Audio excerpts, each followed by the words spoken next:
लघुचाप वर्षार बेहाल बौद्ध जिला कंटामाल पोल उपरे चलिला 4 फुट्र पानी घंटापड़ा ठारू रेकर्ड दे बौद्ध जिलार बलांगीर जिला को जोगाजोग करथुवा रास्तार समलेश्वरी नाल पोल उपरे 4 फुट्र पानी प्रभावित होईछि फल रे ही रास्तार यातायात संपूर्ण भाव ठप हो जाइछि।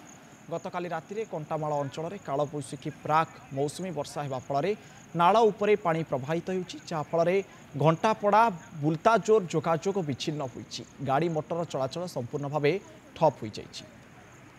अधिक आलोचना करवा फोन लाइन में अच्छा कंटामाल रिपोर्टर सुशांत साहू। सुशांत, ये प्राक मौसुमी वर्षा रे रास्तार ये अवस्था है आग को वर्षा दिन आसूची एवं वर्षार परिमाण आग को बढ़ तेज वर्तमान स्थिति कौन यातायात स्वाभाविक है ना ये भाव चलुची पानी?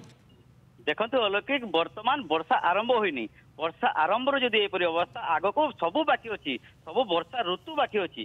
कंटामाल ब्लॉक रे गतकाली प्राक लघुचाप वर्षा रे सामान्यतम विशेष वर्षा होना किसी वर्षा होता यही वर्षा रे आमर जोटा कि बौद्ध जिला कंटामाल ब्लॉक घंटापड़ ठारू रेकडुल को गोटे रास्ता जाइए बौद्ध जिला बलांगीर को से रास्ता जोगाजोग करता है जहाँ को मांडिया चोर समलेश्वरी नाल पोल बोली कहुए से पोल उपर प्रायतः 4 फुट्र पानी प्रभावित होती जहाँ फल रास्ता जीवा आसवा ठप हो जाए। अलौकिक निश्चित भाव लोकंर जीवा आसवा संपूर्ण भाव ठप हो पड़ी जदि वर्षा दिन पूर्वर रास्तार अवस्था वर्षा आसब मौसुमी आसवा पर अवस्था केते शोचनीय हे ताहा एबेठु जल जल देखा जाउछि। बहुत बहुत धन्यवाद सुशांत आपनकर अधिक आलोचना पाए।